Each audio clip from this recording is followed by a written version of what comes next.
নমস্কার, প্রত্যেককে জানাই স্বাগতম। আজকে আমরা আলোচনা করব তুলা রাশির জাতক জাতিকাদের নিয়ে। আপনারা জানেন এই সিরিজে আমরা প্রত্যেকটি রাশির জাতক জাতিকাদের পারিবারিক জীবন, তাদের বন্ধুভাগ্য এবং তাদের শত্রুর জায়গাটার বিশ্লেষণ করার চেষ্টা করছি। আজকে আমরা তুলা রাশির জাতক জাতিকাদের নিয়ে কথা বলবো। শুক্র প্রভাবিত তুলা রাশি। তুলা রাশির জাতক জাতিকাদের মধ্যে আমরা নানান ধরনের পজিটিভ গুণাবলী দেখি, তবে শুক্রের সাথে সাথে এই রাশিটির উপরে কিন্তু প্রভাব রাখেন মঙ্গল, প্রভাব রাখেন রাহু এবং বৃহস্পতি। আপনারা জানেন যে তুলা রাশির তিনটি নক্ষত্র, প্রথমত চিত্রা নক্ষত্র মঙ্গল গ্রহের নক্ষত্র, স্বাতি নক্ষত্র রাহুর নক্ষত্র এবং দেবারিগণের নক্ষত্র বা বৃহস্পতির নক্ষত্র হলো বিশাখা নক্ষত্র। এই তিন নক্ষত্রকে নিয়েও আমরা প্রেডিকশন রাখার চেষ্টা করব। দেখুন, তুলা রাশির জাতক জাতিকাদের পারিবারিক জীবন কিন্তু পরিবর্তনশীল, কারণ আপনাদের যে চতুর্থ ঘর, সেই ঘরটি কিন্তু চর প্রকৃতির। চর প্রকৃতির এবং তাছাড়াও আমরা দেখেছি যে পরিবর্তনশীলতাও থাকে, স্থিরতাও থাকে। দ্বিতীয় ভাব কুটুম্ব ভাব, সেখানে কিন্তু স্থির প্রকৃতিই রয়েছে, কিন্তু আলটিমেটলি জল তত্ত্বের হওয়ার কারণে অনেক সময় দেখা যায় পরিবর্তনশীলতা আসে। কাছের মানুষগুলির থেকে যারা একটু দূর সম্পর্কের আত্মীয়, তাদের সাথে সদ্ভাব কিন্তু তোলার বেশি হয়। বেসিক দেখা যাবে যে ভাই বোন দাদা সম্পর্ক আছে, মধ্যম প্রকৃতির আছে, কোনো ক্ষেত্রে বেশ প্রগাঢ় সম্পর্কও রয়েছে। তবে যারা একটু দূর সম্পর্কের আত্মীয়, কেউ হয়তো অনেকটা দূরে থাকেন, কেউ হয়তো আপনার মাসির কেউ হলেন, কেউ পিসির দিক থেকে কেউ হলেন, এই ধরনের মানুষগুলি থেকে কিছু সম্পর্ক কিন্তু তুলার আসে এবং যে সম্পর্ক কিন্তু অনেকটা কন্টিনিউ হয়। তবে তুলা রাশির খুব কাছের মানুষ থেকে, খুব স্নেহশীল মানুষগুলির থেকে, যাদের সাথে খুব ঘনিষ্ঠতা, খুব কাছের সম্পর্কে তারা পড়ে, তাদের থেকে কিন্তু জটিলতার জায়গা আসে বা গুপ্ত শত্রুতার মধ্যবর্তীও তুলা রাশিকে হতে হয়। জীবনের কোনো না কোনো সময় তাদের থেকে সাহায্য প্রাপ্তি, সেটিও কিন্তু আমরা তুলা রাশির ক্ষেত্রে ঘটতে দেখতে পাই। যে কোনো কারণবশত তাদের আত্মীয় স্বজনের সাহায্য নিতে হলো, শুধু নেওয়াটা যেমন তেমন নয়, তারা সাহায্য করতেও হয়। জীবনচক্রের বেশ কিছু সময় মেডিকেল পারপাস হোক, অন্য কোনো পারপাস হোক, তারা কিন্তু তাদের আত্মীয় স্বজন পরিজনকে সহায়তাও করে।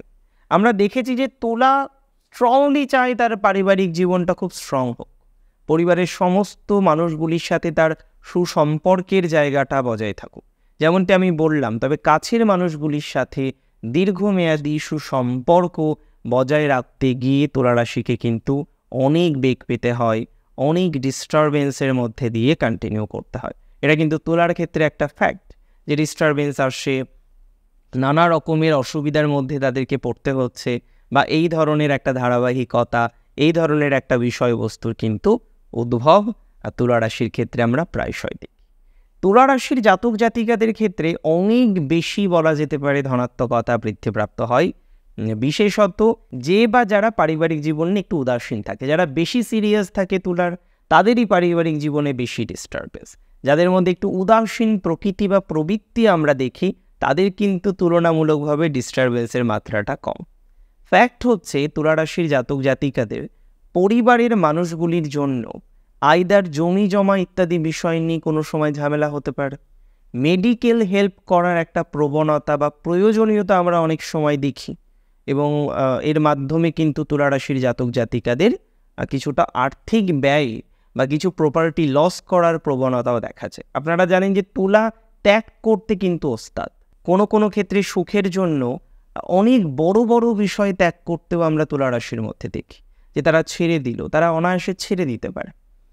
তুলা রাশির জাতক জাতিকাদের এই ধরনের মেন্টালিটির কারণে আমরা ডাইভার্সিটি দেখি তাদের পারিবারিক জীবনে, বৈচিত্র্যময়তার জায়গা দেখি। অনেক সময় পরিবারের কিছু বেষ্টনী তাদের কর্মজীবনের ক্ষেত্রে প্রভাব বিস্তার করে। শুধু কর্মজীবনে নয়, বলে রাখা ভালো, কর্মজীবন, তার সম্পর্কের জীবন বা ভালোবাসার জীবন, তার সাংসারিক জীবনের ক্ষেত্রেও প্রভাব বিস্তার করে পারিবারিক বিষয়। এটা তুলা রাশির অনেকের ক্ষেত্রে দেখা যায় যে তার পরিবারের মানুষজন তার বিবাহের ক্ষেত্রে কোনো একটা বেষ্টনী তৈরি করে ফেললেন, তার সাংসারিক জীবনের ক্ষেত্রে কোনো একটা বেষ্টনী তৈরি করে ফেললেন, তার দাম্পত্য জীবনের ক্ষেত্রে কোনো একটি বেষ্টনী তৈরি করে ফেললেন, তার প্রফেশনাল লাইফের ক্ষেত্রে কোনো একটি বেষ্টনী তৈরি করে ফেললেন, এবং এটা প্রায়শই আমরা ঘটতে দেখি, প্রায়শই কিন্তু তুলা রাশির জাতক জাতিকাদের ক্ষেত্রে সংঘটিত হয়। তুলা রাশির জাতক জাতিকাদের একটা পজিটিভ আউটকাম কিন্তু তুলনামূলকভাবে লক্ষ্য করা যায়, বিশেষত যে বা যারা কানেক্টেড থাকেন, সংযুক্ত থাকেন একটু দূরে, তাদের ক্ষেত্রে কিন্তু পরিবারের প্রচুর রেসপন্সিবিলিটি নিতে হয়। মানিটারি বিষয়টাই অনেক ক্ষেত্রে প্রধান, যেখানে মানিটারি হেল্প করার একটা টেন্ডেন্সি তুলার মধ্যে আমরা দেখতে পাই। কারেন্ট সিচুয়েশনে পারিবারিক জীবন কিন্তু মিডিওকর, কারণ দ্বিতীয় শনির দৃষ্টি, চতুর্থপতি তিনি বক্রগতিতে রয়েছেন। নভেম্বরের 5 তারিখের পর থেকে 3 তারিখ থেকে ইউজুয়ালি আমরা ধীরে ধীরে আপনার পারিবারিক জীবনের পজিটিভিটিটা দেখতে পারবো। ভেরি রিসেন্ট যাদের সাথে সম্পর্ক খারাপ হলো বা সম্পর্ক নিয়ে যারা ভুগছেন পারিবারিক জীবনের ক্ষেত্রে, তাদের ক্ষেত্রেও কিন্তু সামহাও একটা ধনাত্মকতার জায়গা তুলা রাশির জাতক জাতিকাদের ক্ষেত্রে দেখা যাবে। অর্থাৎ এই বিষয় নিয়ে কোনো ডাউট আমার নেই বা ডাউট প্রকাশ করার মতো কোনো অবকাশও সিগনিফিকেন্টলি নেই। তুলার বন্ধু ভাগ্যটা কেমন হয়, এবার সেটা নিয়ে আলোচনা করব। দেখুন, তুলা রাশির একাদশ ভাব হচ্ছে সিংহ রাশির ঘর। অনেকেই বলছেন আলোচনা করছেন তুলা রাশি, কোথায় মকর, কোথায় বৃশ্চিক, কোথাও গিয়ে সিংহ, কেন আলোচনা? দেখুন, প্রত্যেকটি ভাবের গুরুত্ব আছে। আপনার মেষ রাশি বা আপনার তুলা রাশি, আজকে আপনি ভিডিওটা দেখছেন, আপনার তুলা রাশি, শুধু ভাববেন না যে তুলার গুণাবলী আপনার জীবনের মধ্যে আছে, 12টা রাশিরই গুণাবলী থাকতে পারে। সিগনিফিকেন্টলি আমরা দেখতে পাই যে প্রত্যেক রাশির কোনো না কোনো গুণাবলী রয়েছে, তবে একই ক্ষেত্রে সমস্ত গুণাবলী নেই। আমরা মূলত আপনার চন্দ্রকে নিয়ে আলোচনা করি। আপনার তুলা রাশিতে চন্দ্র বসে, আপনি আপনার জন্মকুষ্ঠী যেটা বানানো হয়েছিল বা রয়েছে, সেই কুষ্ঠীটা দেখুন, তুলা রাশির ঘরে আপনার চন্দ্র রয়েছে। সেখানে বাংলা অক্ষরে হয় চ লেখা, বা যারা হিন্দিতে কুষ্ঠী বানিয়েছেন, সংস্কৃতে কুষ্ঠী বানিয়েছেন, সেখানে হয়তো চ লেখা রয়েছে, বা এমও লেখা রয়েছে ইংরেজিতে মন। সিগনিফিকেন্টলি আমরা মনের ক্ষেত্রে আপনার তুলা রাশির গুণাবলীটা দেখি, বাট বাকি বিষয়গুলির ক্ষেত্রে আমরা প্ল্যানেট অনুসারে এবং ভাব অনুসারে দেখিনি।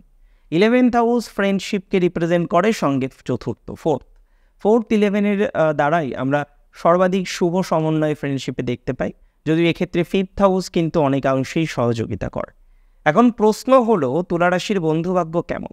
প্রচুর পরিচিতির সংখ্যা সেটা বলবো না, তবে হ্যাঁ, জানাশোনা অনেকেই থাকলেও তুলা কিন্তু ফ্রেন্ডশিপ নির্বাচনের ক্ষেত্রে খুব স্পেসিফিক। খুব ভালো ভালো বন্ধু তুলার থাকে। হ্যাঁ, আমরা অন্য রাশির ক্ষেত্রে ম্যাক্সিমাম ক্ষেত্রেই দেখেছি যে বন্ধু থেকে শত্রুর সংখ্যা তুলনামূলকভাবে বেশি। তুলার ক্ষেত্রে কিন্তু উল্টোটা দেখা যায়। সবাই যে তুলার শত্রু হয় তা নয়। তুলা রাশির অমায়িক বিহেভিয়ার, তাদের বিভিন্ন রকম হেল্পিং নেচারের কারণে অনেক ক্ষেত্রে আমরা দেখি যে তুলার ভালো ভালো বন্ধুও থাকে, তবে শস্যের মধ্যে নিশ্চিতভাবেই থাকবে। এই কারণে তুলার শত্রুও দেখা যায়, বিশেষ করে স্বাতী নক্ষত্রের, বিশেষ করে আমরা বিশাখা নক্ষত্রের ক্ষেত্রে প্রচুর শত্রু দেখি ফ্রেন্ড সার্কেলের মধ্যেও। বন্ধু ভাগ্যের ক্ষেত্রে তুলার কিন্তু খুব হাই প্রোফাইল কিছু বন্ধু থাকে। কিছু বন্ধু তারা নিয়মিত হয়তো কন্ট্যাক্ট রাখেন না, কিন্তু একটা সদ্ভাবের জায়গা রয়েছে, বিপদে আপদে তারা আপনাকে হেল্প করছে, আপনি তাদেরকে হেল্প করছে। এই ধারাবাহিকতা বা এই ধরনের একটা গতানুগতিকতা আমরা কিন্তু তুলা রাশির ক্ষেত্রে প্রায়শই দেখতে পাই। তুলা রাশির ক্ষেত্রে যথেষ্ট বন্ধুভাগ্যের পজিটিভিটিও সিগনিফিকেন্টলি থাকে, তবে যেটি নিয়ে সমস্যা বন্ধুভাগ্যে হয় সেটি হলো কোথাও স্বার্থ নিয়ে, তবে সেটি ওই দিক থেকেই আসে। স্বার্থ একটু ত্যাগ করতে হলো, সেখান থেকে নানা রকমের প্রতিযোগিতা আসে, বা তুলা একটু বেশি ভালো আছে সেটি নিয়ে প্রতিযোগিতা আসে। অর্থাৎ আলটিমেটলি কোথাও যেন গিয়ে কিছু প্রতিযোগিতার জায়গা তুলা রাশির জীবনচক্রে আসে বন্ধুদের সাথে। এমনিতে ওভারঅল বন্ধুভাগ্য যে সব নেগেটিভ সেটা আমি মনে করি না। 19-20 আপনার এক্সপিরিয়েন্স থাকতেই পারে, তবে তুলা রাশির বন্ধুভাগ্য তুলনামূলকভাবে বেটার। খুব কোয়ালিটিপূর্ণ বন্ধুও তুলা রাশির ক্ষেত্রে লক্ষ্য করা যায়। বন্ধুত্ব নিয়ন্ত্রণে অনেক সময় যদিও অনেক ব্যয় করতে হয় তুলা রাশিকে, কারণ হাই প্রোফাইল কিছু বন্ধু থাকে, কিছু ভালো বন্ধু থাকে, এবং তাদের সাথে স্ট্যাটাস মেনটেন করতে গিয়ে তুলার কিন্তু ব্যয় করতে হয়। তবে আপনার সেম ক্যাটাগরির কিছু বন্ধু আপনি দেখতে পান। এমনিতেও আপনারা জানেন যে তুলা একটু লাক্সারিভাবে থাকতে পছন্দ করে, শৌখিনতা, সৌন্দর্যতার প্রতি একটু তাদের ভাব বেশি। সাংস্কৃতিক জগৎ থেকে তুলার কিন্তু প্রচুর বন্ধু আসে, প্রফেশনাল ক্ষেত্রেও বন্ধুর জায়গা অনেকটা বেশি হয়। এবার আপনি যদি বলেন প্রকৃত বন্ধুর সংখ্যা তুলারটি অনেক, যেমনটি আপনি বলছেন, না, প্রকৃত বন্ধুর সংখ্যা তুলার কিন্তু অনেকটাই কম। কারণ আমি যতগুলো বিষয় নিয়ে আজকে আলোচনা করলাম, সেখানে নিশ্চিতভাবেই আপনি খেয়াল করেছেন যে আমি ম্যাটেরিয়ালিস্টিক জগতের কথা বলেছি বন্ধুভাগ্যে। তবে আমরা যদি প্রকৃত বন্ধুর সন্ধান তুলা রাশির ক্ষেত্রে করি সংখ্যাটা কম এবং বড়ই কম বলা যেতে পারে, যে কারণে তুলার বন্ধুর মধ্যেও পরিবর্তনশীলতা আসে, দীর্ঘমেয়াদী হওয়ার ক্ষেত্রে ডিস্টারবেন্স হয়, একটা টাইমের পরে গিয়ে আপনি নিজেই আর বিশ্বাস রাখতে পারেন না। এটা কিন্তু ফ্যাক্ট। অনেক বন্ধুর সাথে সম্পর্ক নষ্ট হয়েছে বিশ্বাস না রাখতে পারার জন্য। আমি হয়তো খুব বেশি ভুল নয় বিষয়টিতে, আমাকে অবশ্যই জানাবেন। কারেন্ট সিচুয়েশানে যদি বলি, দেখুন বন্ধুভাগ্য মিডিওকর, কারণ যোগাযোগের হীনতা এসছে অনেকের সাথে, আপনার ব্যস্ততা, তাদের ব্যস্ততার কানেকশনটা অনেক, আমি বলবো অদৃঢ় হয়েছে, অনেকটাই ভঙ্গুর প্রকৃতির হয়েছে। আপনি যদি আমায় জিজ্ঞাসা করেন এই বিষয়টা আবার কবে নাগাদ রিস্টোর হতে পারে, কবে গিয়ে আমরা বন্ধুভাগ্যটা আবার একটা পজিটিভ ফ্রেমে দেখব, তাহলে আমি আপনাকে জানাই যে বন্ধুভাগ্যটা আবার নভেম্বর থেকেই বেটার হবে। ইন দ্য মিন টাইম যাদের যোগাযোগ একেবারে বিচ্ছিন্ন হয়ে গেছে, অক্টোবরে হয়তো কিছুটা যোগাযোগও পেতে পারেন। তবে শত্রু তুলার প্রচুর পরিমাণে রয়েছে কারেন্ট সিচুয়েশনে। আপনাদের দ্বাদশে কেতু রয়েছে, সিক্রেট এনিমি প্রচুর, গুপ্ত শত্রুর জায়গাটাই তুলার আমি বলবো প্রধান। অনেক বেশি গুপ্ত শত্রু নিয়ে আপনাকে সমস্যায় পড়তে হচ্ছে, বেশ মাঝে মাঝেই জটিলতা আসছে। ওপেন এনিমির জায়গাটাও বর্তমানে তুলনামূলকভাবে বেশি। আপনি যদি আমায় প্রশ্ন করেন এই সমস্ত বিষয়গুলো কবে নাগাদ মিটে যাবে বা মিটে যাওয়ার সম্ভাবনাটা কবে তৈরি হচ্ছে, দেখুন এটুকু বলা যেতেই পারে যে তুলা রাশির এই বন্ধুভাগ্য, তুলা রাশির এই ধরনের বিষয় থেকে যে পজিটিভিটিটা আমাদের দরকার, শত্রুর জায়গা থেকে নিস্তার লাভের চেষ্টা, সেটা আপনার 2025 মার্চ মাসের পর চরিতার্থ হওয়ার সম্ভাবনা রয়েছে। আমি বিশ্বাস করি, আমি মনে করি 2025 মার্চের পরেই আপনার অ্যাকচুয়ালি শত্রুর জায়গা থেকে নিস্তার পাওয়া যাবে, যে প্রফেশনে আপনি থাকুন না কেন, যে বিষয়ের সাথে আপনি অ্যাটাচ থাকুন না কেন। আজকের অনুষ্ঠান মূলত ছিল পারিবারিক জীবন, মূলত ছিল আপনার বন্ধুভাগ্য এবং অবশ্যই শত্রুতা নিয়ে। আজকের অনুষ্ঠান আপনার কেমন লাগলো আমাকে জানাবেন কমেন্টের মাধ্যমে। আর প্রচুর প্রচুর প্রচুর ভালো থাকুন, অনেক বেশি সুস্থ থাকুন। শেষ করছি এখানেই। জয় শ্রী গণেশ।